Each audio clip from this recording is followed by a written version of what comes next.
Science में, commerce में, arts में कैसे कैसे आप एडमिशन लेते हैं वो सब आपको बताऊंगा इस वीडियो में। सबसे पहले बता देता हूँ 11th के लिए एडमिशन फॉर्म आ चुका है। 22 मई को फॉर्म स्टार्ट होगा, 7 जून तक चलेगा, यानी फर्स्ट साइकिल कहलाता है ये। अगर आप किसी वजह से इसमें एडमिशन नहीं ले पाते तो सेकंड साइकिल में आप फॉर्म भर सकते हैं 1 जुलाई से 10 जुलाई के बीच में। के हिसाब से एलिजिबल तो हो जाएंगे, लेकिन याद रहे आपके टोटल एग्रीगेट परसेंटेज 50 बने, यानी बेस्ट 5 में आके 50% बनने चाहिए, तभी आप एडमिशन ले सकते हैं कॉमर्स मैथ में। आपको 31 मार्च 2024 तक आउट किया जाएगा 11th के लिए, जो कि 15 से 17 साल के बीच में होना चाहिए। स्ट्रीम ध्यान से सिलेक्ट करना होगा आपको, और मार्कशीट, पिछली मार्कशीट की कॉपी लगेगी फॉर्म फिल करते वक्त। हेलो फ्रेंड्स, आई होप आप सब ठीक होंगे। सभी लोगों का इंतजार था कि क्लास 11 का एडमिशन कब स्टार्ट होगा, तो क्लास 11 के एडमिशन की नोटिफिकेशन आ चुकी है। 15 तारीख को नोटिफिकेशन आ गई थी। गवर्नमेंट स्कूल में जिन बच्चों का 10th पास हो चुका है, जो बच्चे 2023-24 के सेशन में 10th पास कर चुके हैं, यानी अभी जिनका रिजल्ट आया CBSE का, वो सब 11th में एडमिशन लेंगे। तो गवर्नमेंट स्कूल में कैसे एडमिशन लेना है और क्या क्या डॉक्यूमेंट्स की जरूरत पड़ेगी, कितने साइंस में, कॉमर्स में, आर्ट्स में कैसे कैसे आप एडमिशन लेते हैं, वो सब आपको बताऊंगा इस वीडियो में। सबसे पहले बता देता हूँ 11th के लिए एडमिशन फॉर्म आ चुका है। उसकी डेट देख लीजिए, नीचे हाईलाइट की हुई है। 22 मई से स्टार्ट हो जाएगा फॉर्म क्लास 11 का। चाहे आप साइंस में एडमिशन लें या आर्ट्स में या कॉमर्स में, सबका एक साथ फॉर्म स्टार्ट होगा। यहाँ आपको हाईलाइटेड डेट दिख रही होगी। 22 मई को फॉर्म स्टार्ट होगा, 7 जून तक चलेगा, यानी फर्स्ट साइकिल कहलाता है ये। अगर आप किसी वजह से इसमें एडमिशन नहीं ले पाते तो सेकंड साइकिल में आप फॉर्म भर सकते हैं 1 जुलाई से 10 जुलाई के बीच में। साइकिल 3 में 1 अगस्त से 10 अगस्त के बीच में भी आप एडमिशन ले सकते हैं, अगर आपसे दोनों साइकिल मिस हो गई, यानी 3 बार फॉर्म निकलता है इसका। फर्स्ट जो 22 मई को स्टार्ट होगा, 7 जून तक फॉर्म चलेगा। 18 जून को उसकी लिस्ट आएगी कि किन बच्चों का नाम चुना गया है। याद रहे नियर बाय स्कूल में ही एडमिशन होता है, यानी आपके आधार पे या बैंक पासबुक पे जो आप लोकल एड्रेस अपना दे रहे हैं या परमानेंट एड्रेस आप दे रहे हैं, आपके एड्रेस के आसपास जो स्कूल होगा गवर्नमेंट स्कूल, वही आपका एडमिशन होगा और कहीं नहीं होता। बाकी वेरिफिकेशन के लिए 19 जून से 29 जून के बीच में आपको मिलाया जाएगा। वैसे ही साइकिल 2 में 1 जुलाई से 10 जुलाई के बीच में फॉर्म भरे जाएंगे। 22 जुलाई पे उसका लिस्ट लगेगा और 23 जुलाई से 31 जुलाई के बीच में आपको एडमिशन के लिए डॉक्यूमेंटेशन के लिए बुलाया जाएगा। उसी तरह साइकिल 3 भी 1 अगस्त से 10 अगस्त के बीच में फॉर्म भरा जाएगा। 20 अगस्त को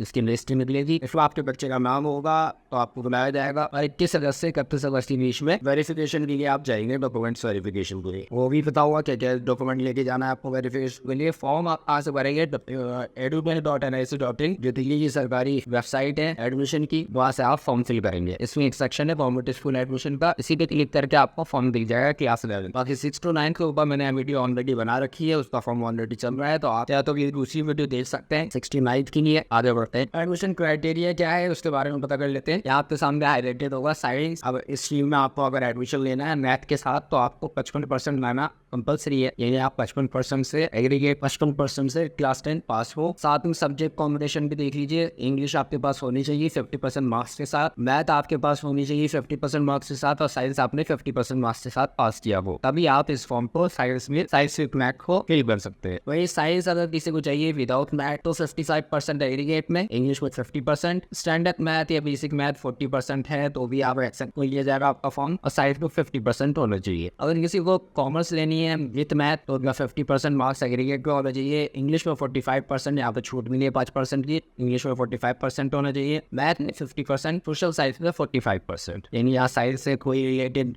बात नहीं है, यानी साइंस में आपसे पास हो काफी है। ओवरऑल विदाउट मैथ आप एडमिशन लेना चाहते हैं तो 50% टोटल, यानी सब में 50% पास होना चाहिए अगर साइंस और कॉमर्स में आपको एडमिशन लेना है तो। वही इंग्लिश में 45% हो या हिंदी आपने सब्जेक्ट ले रखा है तो उसमें 45% हो तो बेहतर है, तभी आपका एडमिशन होगा। और सोशल साइंस में 45% मार्क्स होना चाहिए, यानी कॉमर्स विदाउट मैथ के लिए आपको सिर्फ इंग्लिश और सोशल साइंस में 45% और एग्रीगेट में 50% होना चाहिए, तभी आप कॉमर्स में एडमिशन ले सकते। अब बड़ा सवाल साइंस और कॉमर्स जिनको नहीं लेना है, जो आर्ट्स वाले स्टूडेंट्स हैं, ह्यूमैनिटीज वाले स्टूडेंट्स हैं, उनके लिए क्या है? उनके लिए बता दो, वो सिर्फ पास सर्टिफिकेट अगर उनके पास है तो वो आर्ट्स में एडमिशन ले सकते हैं, ह्यूमैनिटीज में एडमिशन ले सकते हैं, चाहे उनका बोर्ड CBSE हो या उसके इक्विवेलेंट कोई सा भी बोर्ड हो जो 10th पास रिकॉग्नाइज बोर्ड हो। आप 10th रिकॉग्नाइज बोर्ड से पास आउट हुए और सिर्फ बेसिक पास हुए, आपका एडमिशन गवर्नमेंट स्कूल में हो जाएगा। आपको फॉर्म फिल करना होगा, जो मैंने पहले भी बताया, edu.nic.in से। अगर आप इकोनॉमिक्स साइंस सब्जेक्ट लेना चाहते हैं ह्यूमैनिटीज में, किसी बच्चों को हिस्ट्री लेना पसंद नहीं है, आर्ट साइड से ईको पढ़ना चाहते हैं, तो 45% मार्क्स उनके पास होना चाहिए। मैथमेटिक्स एज ए सब्जेक्ट चाहिए,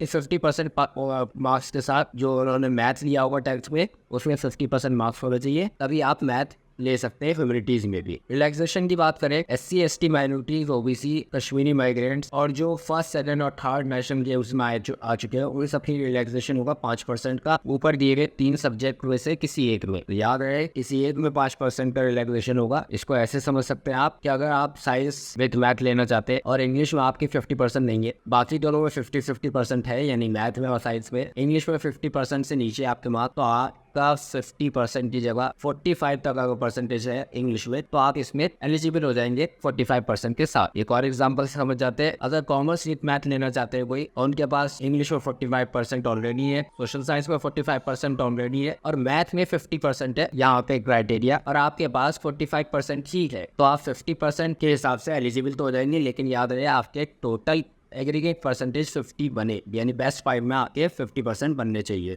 तभी आप एडमिशन ले सकते हैं कॉमर्स मैथ में। आपको 5% का क्राइटेरिया इसमें तो मिल जाएगा अगर 45% है, लेकिन ओवरऑल में नहीं मिलेगा। और जो person with disability, specially wait students है जो PWD कैटेगरी में आते हैं, उनको सभी सब्जेक्ट में 5% की छूट मिलेगी। और 50% मार्क्स के साथ जिन बच्चों ने 10th पास किया है 5 सब्जेक्ट में, एबिलिटीज विद स्किल सब्जेक्ट के साथ ही एडमिशन ले सकते हैं, यानी उन्हें एक स्किल सब्जेक्ट भी एक्स्ट्रा लेना होगा। अगर जिन्होंने 50% मार्क्स के साथ 10th पास किया है, जिन्होंने 55% मार्क्स के साथ किया है, वो 5 सब्जेक्ट के साथ ही एडमिशन ले सकते हैं without skill subject. Age criteria की बात कर लेते हैं। एज क्राइटेरिया आपका 31 मार्च 2024 तक आउट किया जाएगा 11th के लिए, जो कि 15 से 17 साल के बीच में होना चाहिए। जब आप ऑनलाइन फॉर्म फिल करेंगे तब आपको क्या क्या डॉक्यूमेंट्स की जरूरत पड़ेगी, यहाँ सारी डिटेल है। पर्सनल डिटेल चाहिए, father mother name, residential address, last school आपने कौन सा अटेंड किया है, आधार नंबर बच्चे का अगर आपके पास है तो अच्छी बात है और देना भी जरूरी है। बैंक अकाउंट नंबर बच्चे का अगर आपके पास हो तो दे दीजिए, नहीं है तो डिजायरेबल है, जरूरी नहीं है। डेट ऑफ बर्थ सर्टिफिकेट बच्चे का होना जरूरी है। Subject studied and marks obtain, यानी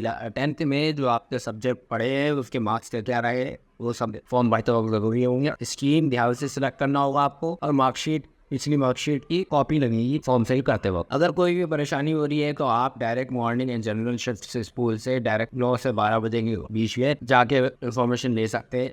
इवनिंग शिफ्ट स्कूल में अगर एडमिशन लेना चाहते हैं तो वहाँ कोई प्रॉब्लम चल रही है तो 1:30 से 4:30 के बीच में आप जाते, अगर कोई भी एडमिशन से रिलेटेड कोई भी क्वेरी हो आप जाते पता कर सकते। फॉर्म भरने से रिलेटेड या एडमिशन लेने से रिलेटेड आपको कोई भी दिक्कत आ रही है तो यहाँ हेल्पलाइन नंबर दिया हुआ है जो कि 7:30 से 6:30 के बीच में आप फोन कर सकते हैं इस नंबर पे। डॉक्यूमेंट वेरिफिकेशन के वक्त आपको क्या क्या लेके जाना होगा, आप आगे से आपके बच्चे का नाम आ जाए, आपको डॉक्यूमेंट वेरिफिकेशन के लिए क्या क्या लेके जाना होगा वो बताया। अब proof of date of birth यानी डेट ऑफ बर्थ सर्टिफिकेट के लिए आपको क्या क्या जरूरत होगी। SSLC होनी चाहिए बच्चे के पास, स्कूल लिविंग सर्टिफिकेट कहलाता है, यानी माइग्रेशन या स्कूल लिविंग सर्टिफिकेट आपके पास है आप लेके जाए। पासिंग सर्टिफिकेट क्लास 10 का है, माइग्रेशन सर्टिफिकेट, मार्कशीट आपको लेके जानी है पिछली यानी 10th की, एक पासपोर्ट साइज फोटोग्राफ लेके जा रहा है बच्चे का। एड्रेस प्रूफ के तौर पे क्या लेके जाएंगे, यहाँ लिस्ट है लाइन से आपके सामने, राशन कार्ड हो गया, डोमिसाइल सर्टिफिकेट हो गया, वोटर ID हो गया, इलेक्ट्रिसिटी बिल हो गया, या बैंक पासबुक या आधार नंबर या पासपोर्ट। अगर किसी ने OBC सर्टिफिकेट बनाया है तो OBC सर्टिफिकेट भी आप लेके जाइए। PWD कैंडिडेट अगर कोई है तो वो भी अपना सर्टिफिकेट लेके जाए। बाकी ऐसी और भी वीडियो मैं आपके लिए लाता रहूंगा। चैनल पर नए हैं तो चैनल को सब्सक्राइब और वीडियो को लाइक करना ना भूले।